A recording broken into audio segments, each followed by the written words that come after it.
cosas nosotros lo estamos usando en nuestras investigaciones. Y para no extenderme más, solo dejo con esta idea, ¿no?, de que hay bastantes preguntas sobre cómo se interpreta esto, pero es una herramienta bastante poderosa porque nos permite ver con qué frecuencia ocurren ciertos fenómenos que no son observables a ojo desnudo, y eso es, o no necesariamente son observables a ojo desnudo, y eso es importante.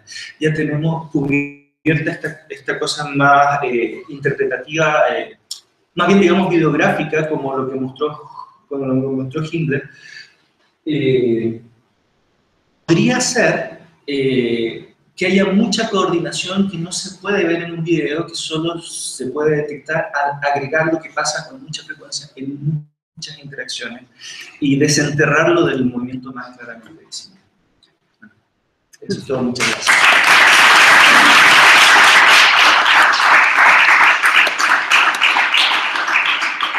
No sé, Gilbert, si me quieres acompañar desde ahí y responder cualquier pregunta.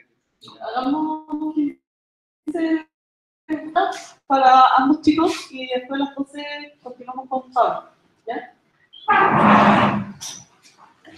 Ahí... Sí, yo tenía un par de preguntas, una un poco analítica.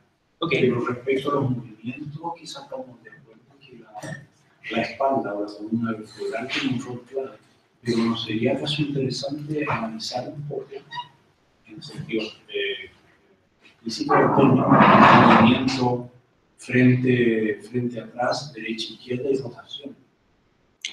De acuerdo, nosotros en algún momento hicimos alguna distinción, por lo menos entre esos dos ejes, ¿no? El eje como la proximidad entre ambos, el que conecta a las dos personas, y el eje lateral.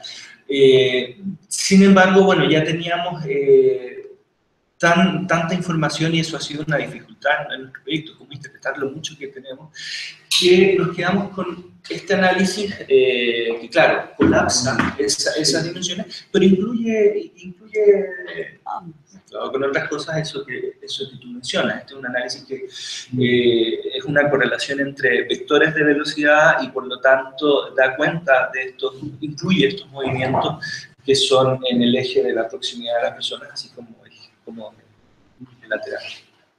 De la rotación quizás no. La rotación, y ahí queda un poco. Sí, la rotación nos parece que sería bastante interesante analizarla en la cabeza, por ejemplo. Tenemos, de hecho, la información para hacerlo. Y también está, aunque no es precisamente rotación, los ángulos que se forman en las articulaciones, que también sería interesante relacionarlos entre un participante y el otro. En un estudio de eso encontramos algo muy interesante, sin embargo a la hora de la interpretación llegamos a conclusiones bastante similares.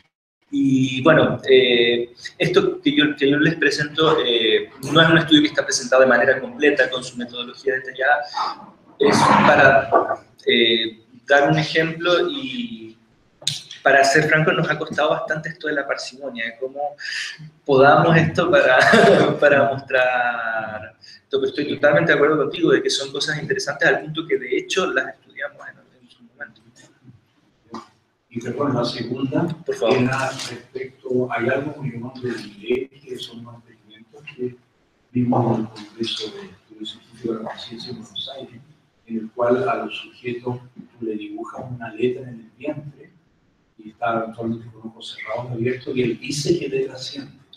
Y eso lo usan como un experimento, como para ver en qué medida la persona tiene su intrapercepción o se pone en el lugar del otro. O sea, se mira de afuera o de adentro, por decir. Entonces, lo que se me ocurría que podría ser interesante tratar de correlacionar el resultado de este test de los sujetos con su comportamiento interactivo sincrónico. Sin duda, la verdad es que nosotros tenemos que avanzar a ese tipo de direcciones porque, como comentaba, hay algunas ambigüedades interpretativas importantes que nos presenta esto. Por ejemplo, si hay mucha coordinación inmediata, tiempo cero, ¿eso qué significa? Significa que están, por decirlo claramente, en muy buena onda, en una excelente disposición, están realmente... O significa otro tipo de cosas, porque nosotros hemos visto en algunas interacciones que son bastante duras psicológicamente, por decirlo, que es molestas, incómodas, un aumento tremendo de la coordinación en tiempo cero. Parece que hay algo que uno hace de tratar de comprender al otro a través de sus movimientos, así, por lo menos así lo interpreto yo en este momento, que tiene que ver con una necesidad de aprender al otro. Sí, en ese sentido, siempre hemos pensado que detrás de esos fenómenos de simultaneidad también hay efectividad, que era un poco lo que intentaba mostrar en su ejemplo, y bueno, estamos también trabajando en eso, tratando de ver cómo mostrarlo de manera más sistemática, usando análisis como los que mostró Esteban. ¿Más preguntas?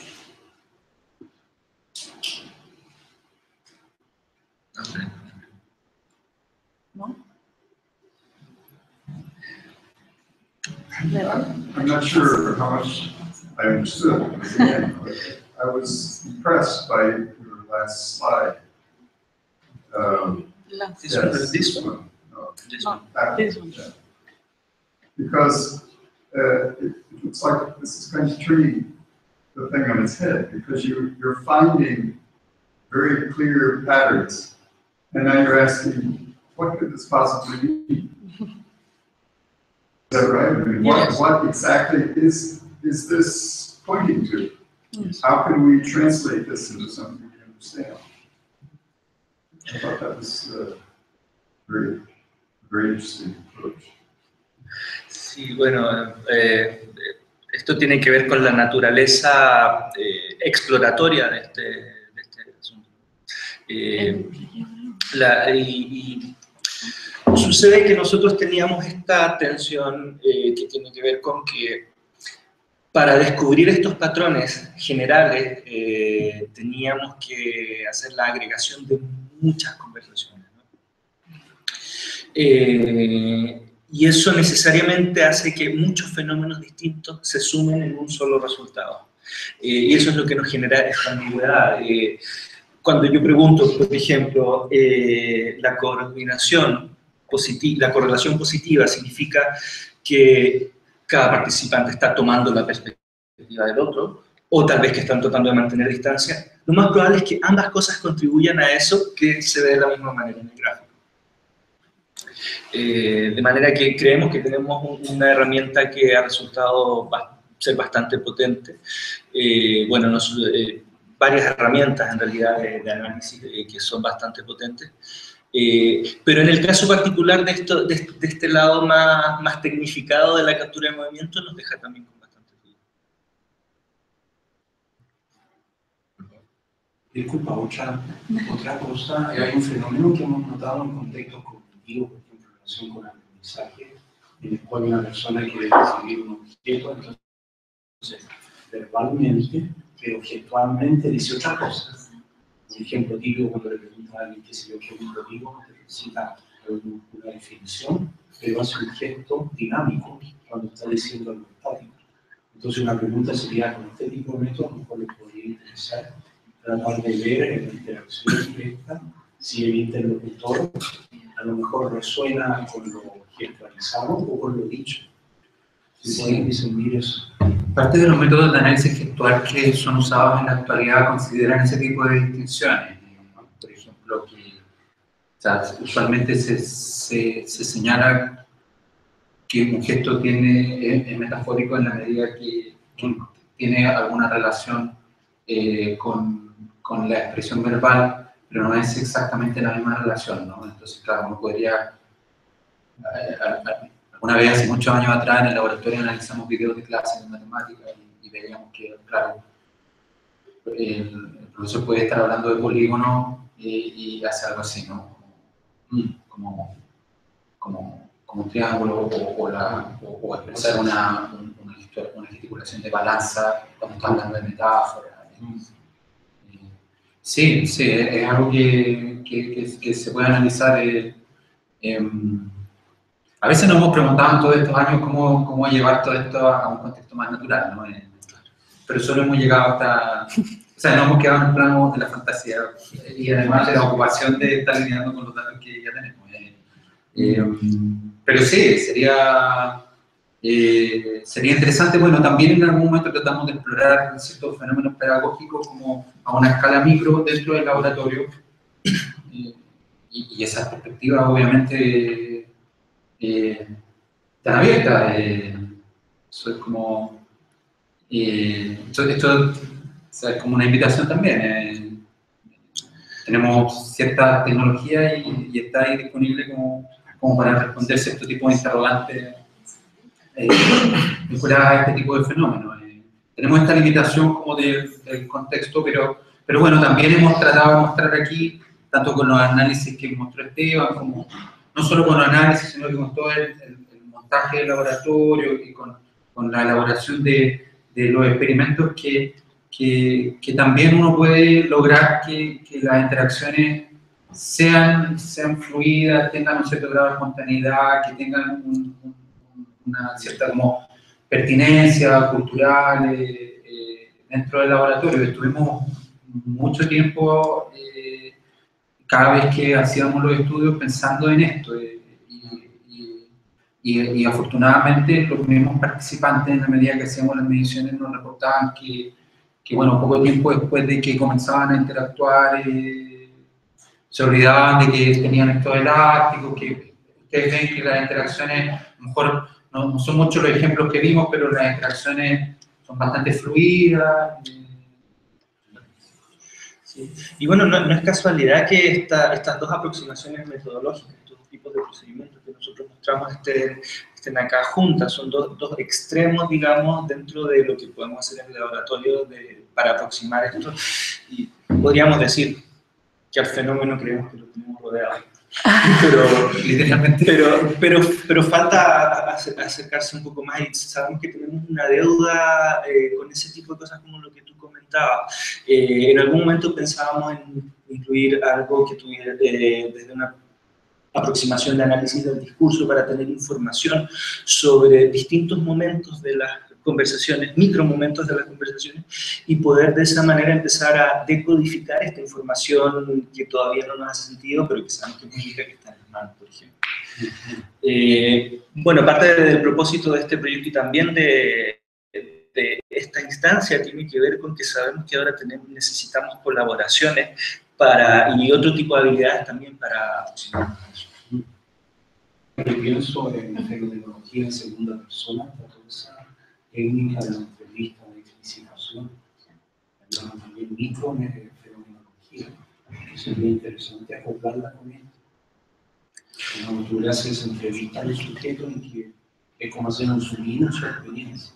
Sí, incluye mucho la corporalidad. Sí, o sea, hemos hecho algo similar. Bueno, una cosa que yo no mostré básicamente por limitaciones de tiempo es que en buena parte de los estudios que hemos realizado, inmediatamente después de que termine la interacción, nosotros entrevistamos a los participantes y hay algunos resultados que de hecho hemos publicado con análisis cualitativos de las interacciones, y hay una de las cosas más interesantes que sucede, que nosotros fuimos encontrando sistemáticamente, es que las personas cuando recuerdan, o sea, están recordando una experiencia que no vivieron, porque están recordando, o sea, nosotros les pedimos que nos cuenten la experiencia de su contraparte.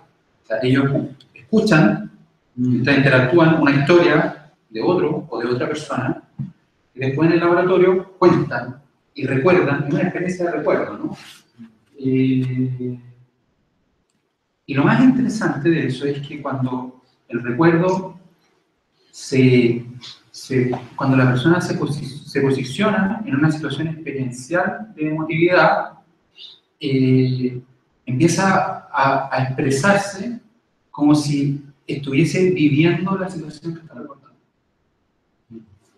Nosotros encontramos sistemáticamente ese patrón y lo llamábamos experiencia de recuerdo ya subjetivamente, pero que tiene este valor agregado, ¿no? Que en realidad no está contando lo que esa persona vivió en una determinada experiencia, sino que lo que vivió otro. De todas maneras, que ahí también hay un campo fértil, porque de hecho esos análisis, hicimos un pequeño estudio videográfico con esos análisis que logramos reportar. Después yo hice algunos estudios cuantitativos donde fui mostrando sistemáticamente también cómo se daba este patrón de recuerdo, de experiencia de recuerdo guiado subjetivamente.